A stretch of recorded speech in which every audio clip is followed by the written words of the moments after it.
L'autorité de régulation de la commande publique veut améliorer le règlement des différends non juridictionnels en rapport avec la commande publique. Sur le sujet, les responsables de l'ARCOP et les acteurs du monde judiciaire sont en concertation à Ouagadougou. Des propositions issues de cette concertation permettront d'assainir le domaine des marchés publics et relever le défi de la bonne gouvernance.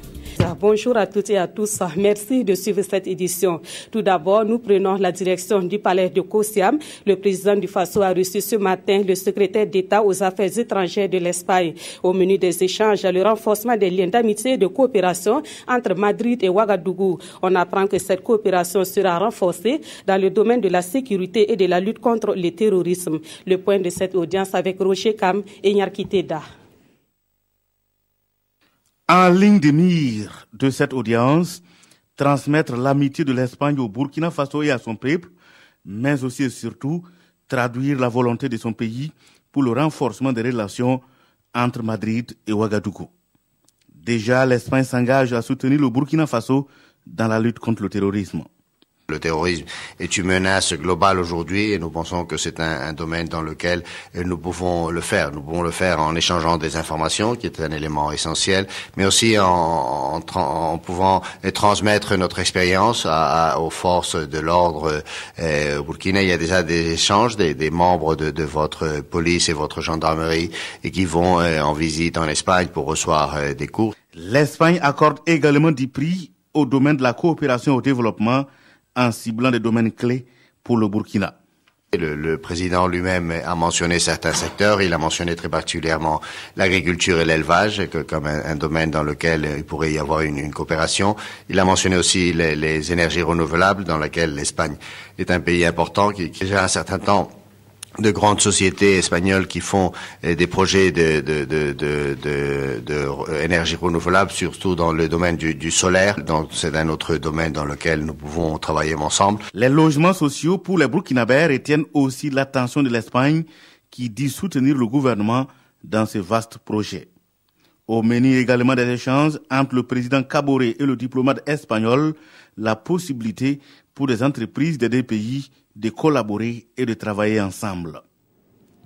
L'autorité de régulation de la commande publique veut améliorer le règlement des différends non juridictionnels dans le domaine des marchés publics. Pour cela, l'ARCOP travaille en collaboration avec le monde de la justice. Et dans le cadre de cette collaboration, une rencontre a lieu depuis ce matin entre les responsables de l'ARCOP et les acteurs de la justice. Ces derniers devront faire des propositions à l'autorité de contrôle de la commande publique en vue d'assainir le domaine des marchés publics et relever le défi de la bonne gouvernance. Urbain Benito Soumé et Dans la passation des marchés publics, l'ARCOP, l'autorité de régulation de la commande publique, est appelée à régler les différends qui opposent les soumissionnaires. Il faut donc trouver des mots justes pour aboutir à un compromis. Et c'est en cela que l'ARCOP recherche l'appui des acteurs du monde judiciaire à travers cette rencontre d'échange. Les marchés publics, c'est des enjeux. Il y a le secteur privé, les soumissionnaires qui soumissionnent pour les marchés. Et donc, dès que vous avez plusieurs personnes qui soumissionnent, c'est pas évident que tout le monde soit d'accord avec les résultats Donc, on donne la possibilité à tous ces soumissionnaires, celui qui se sent lésé, de faire un recours auprès de l'ARCOP. Mais l'ARCOP ne rend que une décision non juridictionnelle. C'est pour dire que la personne qui n'est pas satisfaite des décisions rendues par l'ARCOP a la possibilité de faire un autre recours auprès des juridictions compétentes. Voilà. Les échanges sont prévus pour durer 48 heures. L'ARCOP attend de ses partenaires du monde judiciaire des recommandations, histoire de contribuer à des meilleurs règlements des différends non juridictionnels et de relever le défi de la bonne gouvernance, selon le président de l'ARCOP. Dans les Hauts-Bassins, la direction régionale de la santé a reçu un lot de produits médicaux d'une valeur estimée à plus de 190 millions de francs CFA. Ces produits serviront à améliorer les plateaux techniques sanitaires de la région. À noter que ces produits médicaux ont été acquis grâce aux relations d'amitié entre une députée suisse et le président de l'Assemblée nationale. Les deux personnalités ont procédé à la remise du don le vendredi dernier à Bobo Dioulasso. Idrissa Warga, Moumouni et Barou. Plus de 500 000 masques complets de chirurgie, 34 000 blouses de protection et 180 000 gants médicaux, le tout d'une valeur de 192 millions de francs CFA. Ce don de matériel médical par le centre hospitalier universitaire d'Ivaux en Suisse est le fruit de l'amitié entre la députée suisse Isabelle Chevalier et le président de l'Assemblée nationale Salif Diallo. Et c'est avec le sourire aux lèvres que les premiers responsables de la santé des hauts-bassins reçoivent ces lots de produits médicaux. Un lot de produits médicaux qui va contribuer significativement à l'amélioration du plateau technique médical. Comprenez notre émotion ce soir pour ce don qui est d'une grande valeur et qui touche une partie sensible puisque, si vous l'avez remarqué, ça concerne surtout du matériel du bloc opératoire où l'accès est souvent difficile sur le plan financier au vu des coûts des soins à ce niveau. Ce don de matériel marque le début d'un partenariat qui se veut durable et solide entre les partenaires suisses et le gouvernement burkinabé.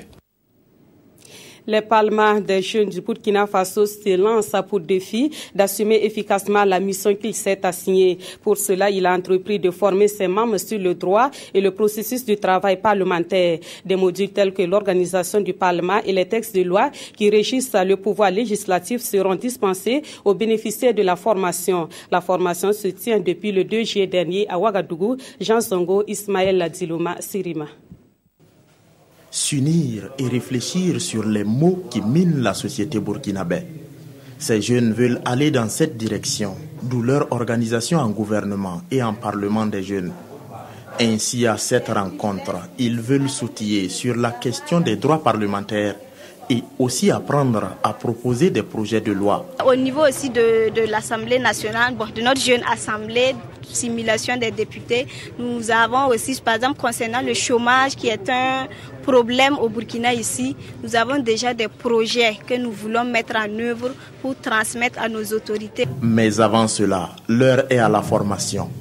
Des modules tels que la procédure de travail parlementaire et le contrôle de l'action du gouvernement sont au programme. Il s'agit pour nous d'édifier ces jeunes volontaires sur les b.a.-ba du droit parlementaire ainsi que le rôle des parlementaires, mais également nous appesantir sur le règlement de l'Assemblée nationale et peut-être aborder un peu de droit parlementaire comparé. Et cette initiative enchante beaucoup le ministère en charge des relations avec le Parlement. Selon son premier responsable, cela contribue à développer la citoyenneté.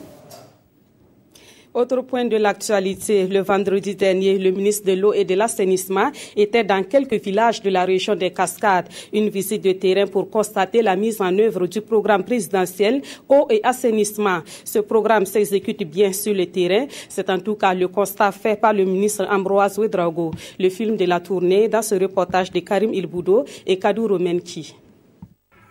Juste un petit local exposé et insalubre. Voilà comment se présentent la plupart des latrines scolaires dans quelques villages reculés de la région des Cascades. Entre insalubrité et non pléthorique dans les classes, le ministre Ambroise Ouedraogo a pu toucher du doigt les réalités en la matière. On dit qu'il y a plus de 700 enfants, dans la deuxième école c'était autour de 500, etc. Et nous avons vu qu'ils étaient enthousiastes d'avoir ces latrines. C'est un réconfort pour ces jeunes-là, afin qu'ils aient le b.a.-ba de l'assainissement. Parce que qui dit assainissement dit santé. À Moussodougou, l'on s'affaire à la réhabilitation de ce barrage qui subit une dégradation à cause des fuites sur les rives.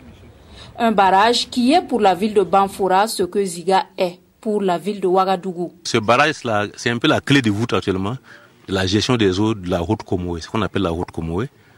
Et il y a le barrage de Moussodougou sur lequel nous sommes. Il y a le barrage de la Lobi qui est juste à 2 km à côté. Et le barrage de Toussiana. Ces trois barrages-là pris ensemble et permettent donc de fournir l'eau à la Soussiko, d'approvisionner en eau la ville de Banfoura. Le barrage de la Comoé, c'est 38 millions de mètres cubes sur une hauteur de 35 mètres. Toussiana, c'est 6 millions de mètres cubes. Et la Lobi, c'est autour de 5 millions. Vous voyez l'enjeu que représente donc ce barrage. Toutes ces réalisations s'inscrivent dans le programme présidentiel Eau et Assainissement pour l'année 2016. Un programme dont le taux d'exécution des travaux a été positivement apprécié par le ministre en charge de l'eau et de l'assainissement. Le réseau africain pour la promotion des biotechnologies a officiellement lancé ses activités et c'était la semaine écoulée à Ouagadougou. Composé de plusieurs associations intervenant dans la biotechnologie, ce réseau se fixe pour objectif d'amener le Burkina Faso à atteindre l'autosuffisance alimentaire. Plusieurs activités sont programmées pour permettre l'atteinte de cet objectif. Des précisions avec Jean-Eudes Bayala, Ibrahim Sanou et Draman Guéné. Faire de l'autosuffisance alimentaire une réalité au Burkina à travers les biotechnologies, c'est l'objectif qui a prévalu à ce présent lancement des activités du réseau africain pour la promotion des biotechnologies. Présent sur le terrain depuis 2012, le réseau se veut un cadre d'échange et d'information sur les questions liées à la biotechnologie. Nous sommes reconnus en tant que réseau qui essaie de faire ce qu'il peut pour promouvoir les biotechnologies que nous savons importantes pour le développement du Burkina et surtout dans la lutte contre l'insécurité alimentaire.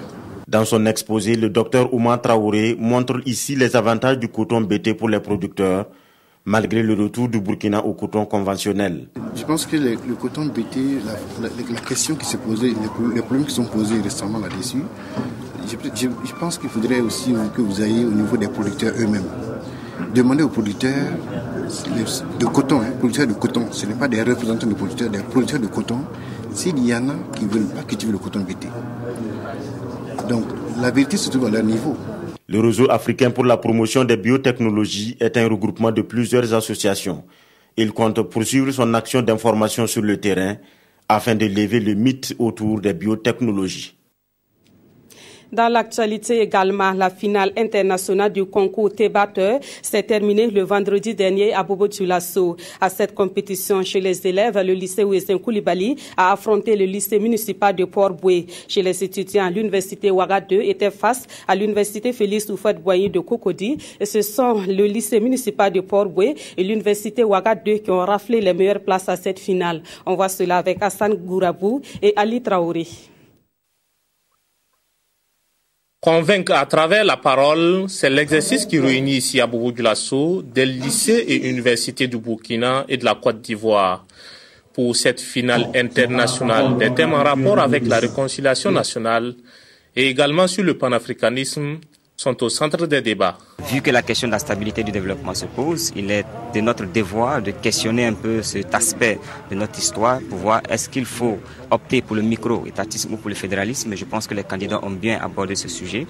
Je pense que le public a été édifié vu les applaudissements nourris pendant les compétitions. Pour cette finale, le lycée Ouézin Koulibaly de Bobo s'oppose au lycée municipal de Port-Boué. Et l'université Ouaga 2 s'est mesurée à celle d'Houphouët-Boigny de Cocody. Après confrontation en catégorie lycée, c'est Abidjan qui se distingue, tandis que chez les universitaires, Ouaga 2 se montre plus entreprenante. Il n'y a pas eu de secret véritablement, on a su se préparer seulement et dit d'abord que bon, on avait comme des aptitudes à s'exprimer parce que moi je suis militant de l'ANEB, un syndicat d'étudiants, bon, ce qui m'a permis quand même d'apprendre à m'exprimer, ce qui a fait que ça m'a facilité la tâche dans la préparation de ce débat et surtout dans ma manière de s'exprimer. Voilà. Donc on a fait des recherches pour pouvoir exposer nos points de vue. Vraiment, je suis ravie de faire partie des meilleurs du Tébatteur, puisqu'on avait des adversaires hors thème.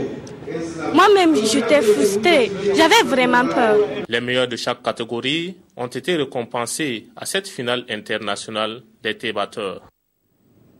Le 1er juillet dernier, le Canada a célébré sa fête nationale. Les Canadiens vivant au Burkina Faso ne sont pas restés en marge de cette célébration. Loin de la mère patrie, ils se sont retrouvés à Ouagadougou pour célébrer l'union des provinces qui forment le Canada. Ce fut une occasion pour l'ambassadeur du Canada de passer en revue l'état de la coopération entre son pays et le Burkina Faso. Nongba Kouda, Monkoun Dabiri. Le Burkina Faso, aux côtés du Canada, pour la célébration de sa 149e fête nationale. Pour le chargé des affaires de l'ambassade du Canada au Burkina Faso, cette commémoration traduit la volonté du peuple canadien de défendre les valeurs universelles de la démocratie. 149 ans, c'est un anniversaire important dans l'évolution d'un pays. Oui, au Canada, tous les Canadiens et Canadiennes soulignent cet événement. Et on est bien content avec nos partenaires et nos amis du Burkina partager cette fête. C'est un vivre ensemble qui a évolué avec le temps et qui a formé la société canadienne.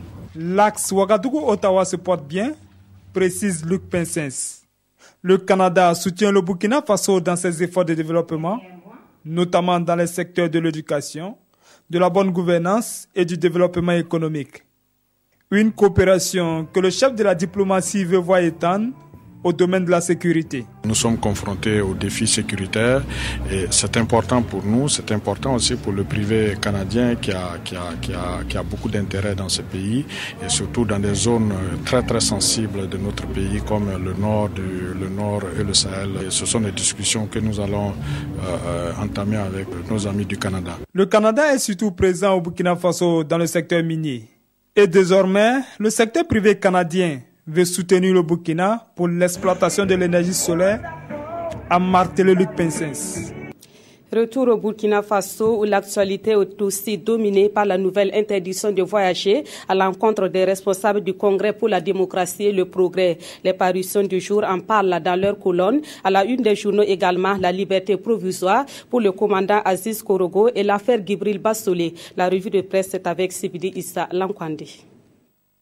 Achille Tapsoba et Zambende Sawadougou de nouveau débarqués d'avion. Les parutions du jour racontent la seconde odyssée vécue par ces deux dirigeants de l'ex-parti majoritaire. Bis repetita pour Achille et Zambende affiche les éditions Le Pays.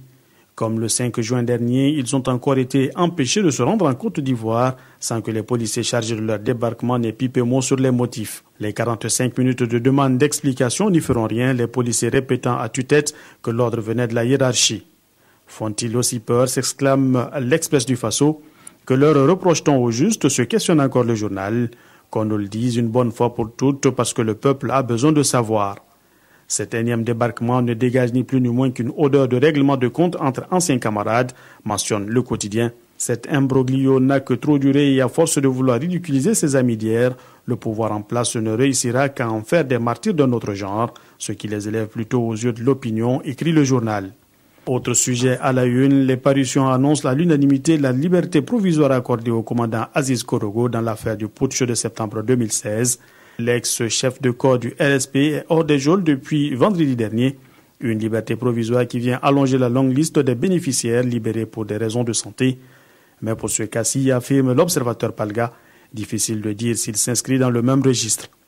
Pendant ce temps, dans le même dossier, la Cour de justice de la CEDEAO donne raison à Gibril Bassolé face au tribunal militaire. La Cour lui reconnaît le droit de choisir librement ses avocats selon le quotidien, ce qui fait dire à l'Express du Faso qu'il s'agit d'une énième gifle infligée à la justice burkinabé. C'est la fin de cette édition. Merci de l'avoir suivi. Très bon après-midi en compagnie de la RTV.